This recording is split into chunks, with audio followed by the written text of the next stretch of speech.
"Let us off here, Zach," I said. "We'll walk the rest of the way. It'll be easier to get in if we kind of edge along behind some other people."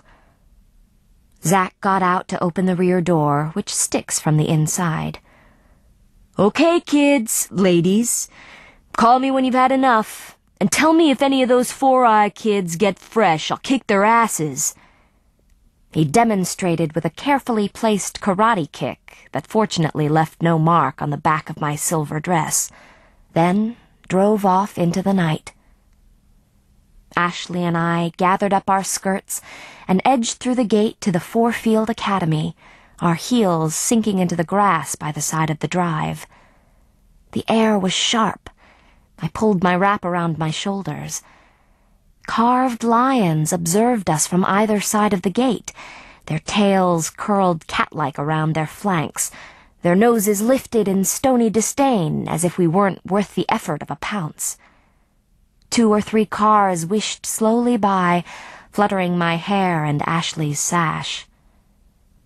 We reached the top of the hill and began to pass the school buildings, each more imposing than the last. After a minute or two, we drew near enough to hear fragments of music trickling across the lawns from the old Four-Field mansion, the heart of the academy. As soon as I saw it, I recognized it as the palace visible from my attic. From up close, it looked at once more real and more enchanted.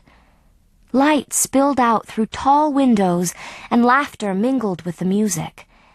It sounded elegant and merry, utterly unlike the noisy chaos that passed for dances in the Biz High gym. Ashley was all for charging up the broad marble steps to the door, but I held her back. We waited until a group of partygoers came up behind us, then hurried through the door at their heels, hoping any observers would think we were with them. No such luck. At the entrance, a red-faced man, gaunt yet jowly, sat behind a table taking tickets. Excuse me, girls, tickets!" He honked at us as we tried to sneak past.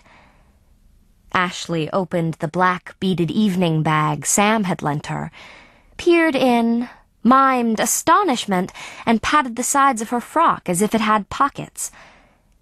"I must have left them in my other cloak," she announced with her best innocent look.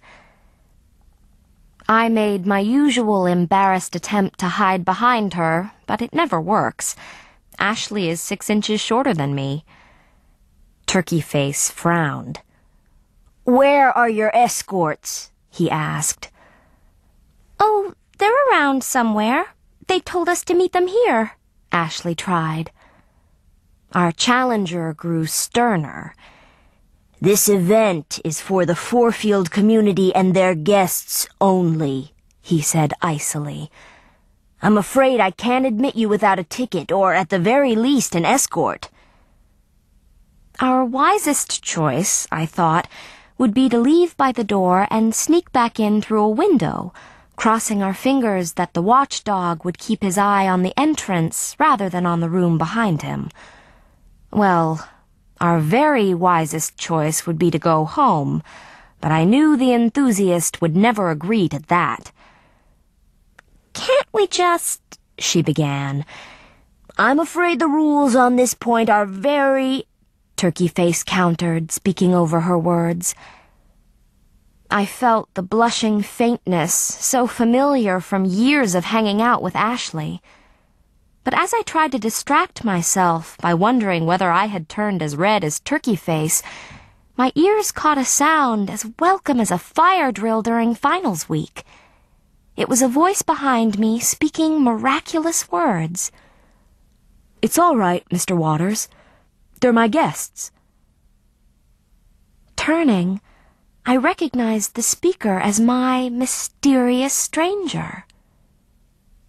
Turkey Face looked as astonished as I felt. "Really, Parr?" he said, raising an eyebrow. "Both of them? 2 dates all for you? My, you're quite the Lothario." Did my hero turn faintly pink himself, or was that an effect of the lighting? No, just one. The other is Ned's guest. Right, Ned? He grabbed a square-set guy by the shoulder. Got your tickets, Ned? Here, hand them over. The boy called Ned fumbled in a vest pocket. He wore a vest! And pulled out a clump of paper, a pack of cinnamon gum, a pencil stub, a tuning fork, and, finally, a pair of tickets. They appeared to be printed on smooth, thin cardboard-like theater tickets, not Xeroxed onto colored paper like school notices. My hero contributed a pair of his own. Turkey-Face pushed his glasses down his nose to inspect the tickets. He made no further objections, however, waving us into the room and turning back to menace new arrivals. Once we were out of his range, Ashley reached up and hugged the arm of the mysterious stranger called Parr. "Our hero!" she cried. "You saved our lives! Without your aid, we would have been forced to climb in a window, endangering our necks and frocks. How can we ever thank you?" Hey, no problem, he answered. Always glad to do what we can to foil old Waddles, right, Ned? The supreme joy of our young lives, foiling Waddles, agreed the one called Ned. Supreme though the joy of foiling Waddles may be, it can never compare in value to the service that you have rendered us tonight, argued Ash. How will we ever repay you? Honestly, we were happy to. But if you really want to thank us, some dances should do it, said Parr. With pleasure, cried Ashley. I inclined my head. And will you tell us the names of our dancing partners? Asked the handsome hero, turning to me. I felt my blush intensify.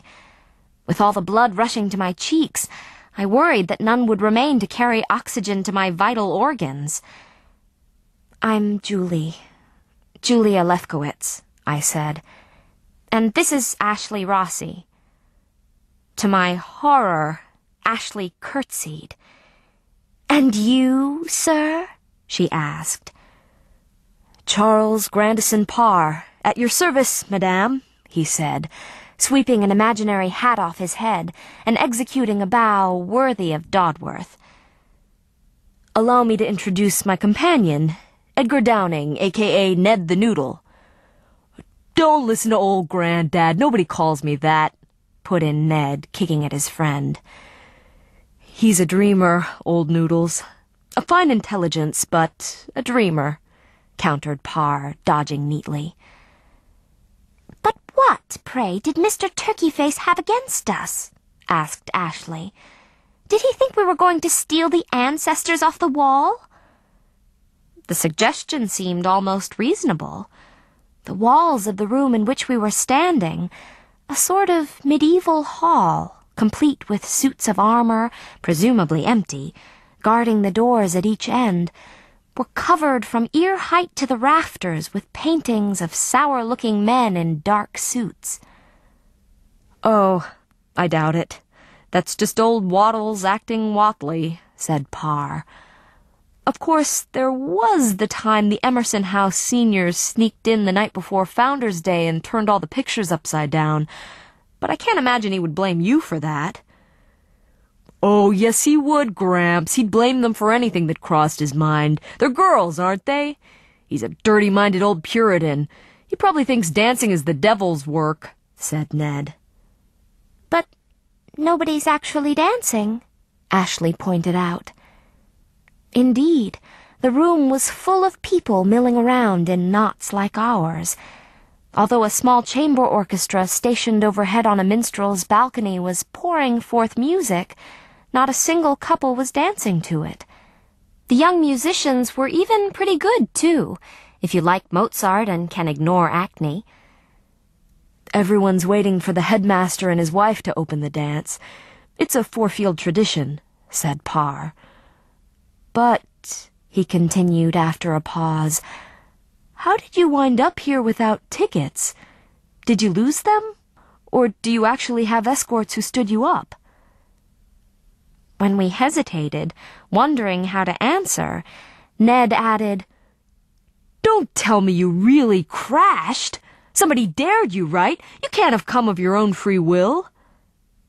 Ashley and I looked at each other, but before she could open her mouth, a fanfare sounded from the musicians' gallery.